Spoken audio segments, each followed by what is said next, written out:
on the 23rd of March 2003. We took this aircraft and we flew through a 2-hour gauntlet of fire, and it brought us all home. It did not fail us in any way, shape, or form. It's the best aircraft in the world, and I would not want to go to war in any other airframe.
And our third day at Grafenwehr for gunnery, we got the call to come back home and pack out for Iraq. Got into the aircraft, felt pretty good. Took off from probably the dustiest conditions that I've ever had. And we were flying up the east side of the route's vicinity, Al-Iskandariya, just south of Baghdad. And while we expected to be engaged and to fight the enemy around the objective area, vicinity Iskandariya, we were certainly surprised by the volume of fire that we faced along the ingress. North Flight 5, aircraft fire off node. Roger. 600. Receivers coming. Yes, sir. Where at? We're past it, and we got one coming up. Looks like we're straight ahead for it. Okay, get on it with the gun. Damn, I got shot at from the right rear. Yeah, make sure you speed around the tracers up off the nose and that down. After a light horse, we're receiving an aircraft fire vicinity of Gauntlet. Yes, we did. We just ran the gauntlet, and it's not over yet. Got up there, pulled in.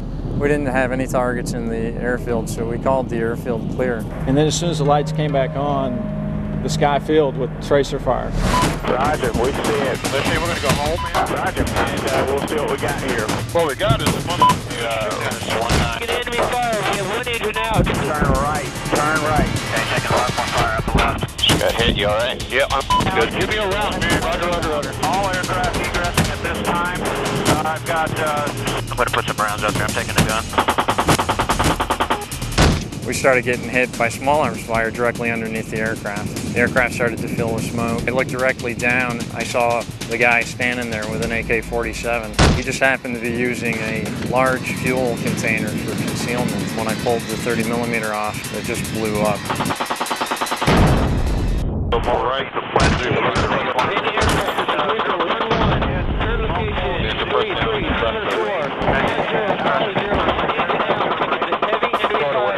I had a bullet come through the cockpit.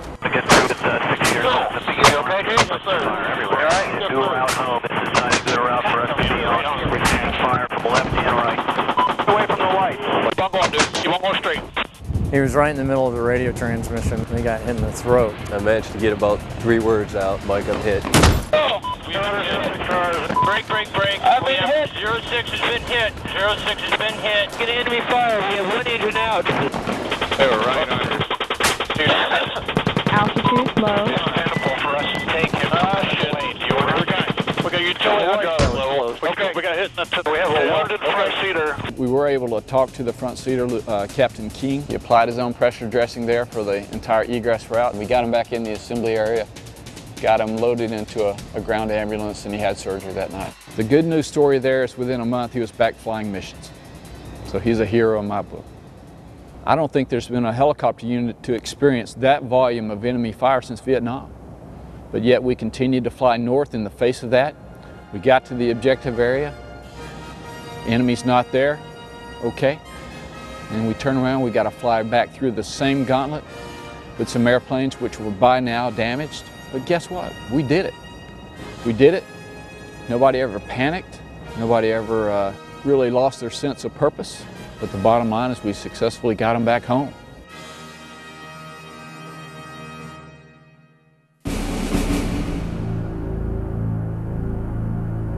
But everyone made it back. But there was a lot of aircraft limping in. You could see the bullet holes in the airplane.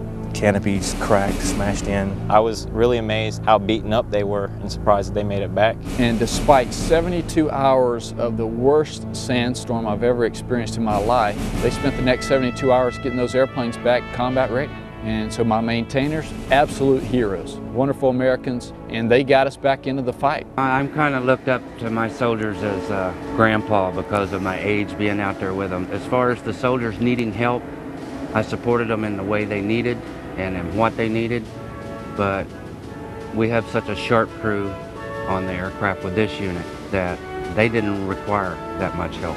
We got most of the aircraft back up relatively quickly and combat ready. We flew into the next objective, the very next mission, and we paid them back pretty good.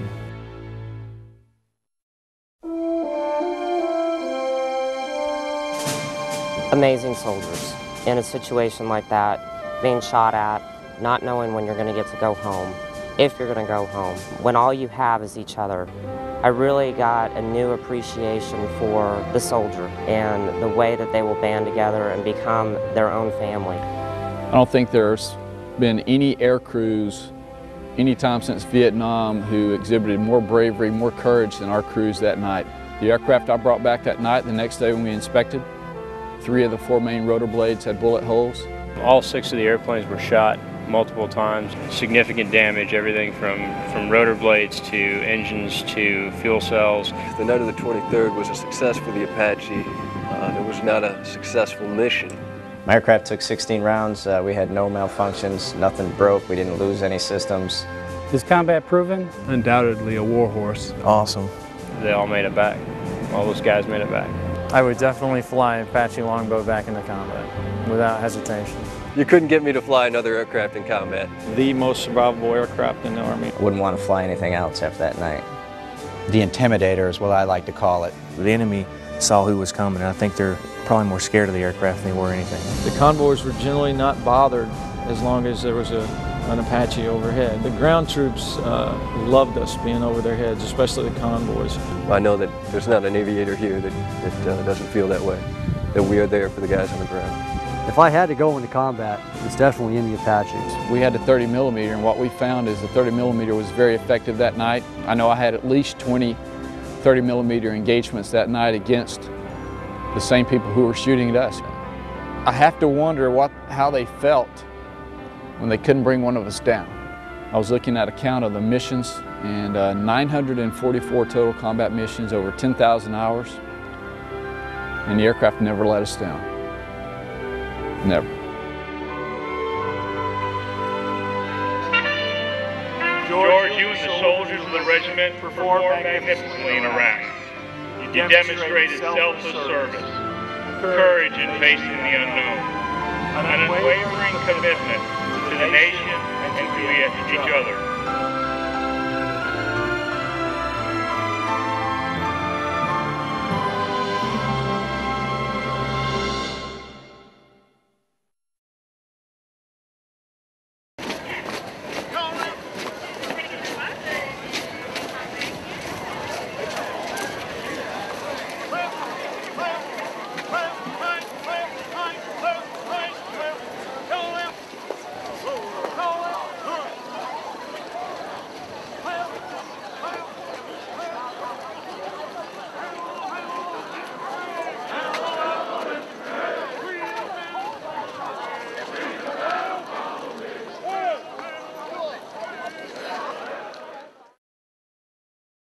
6-shooter, always ready.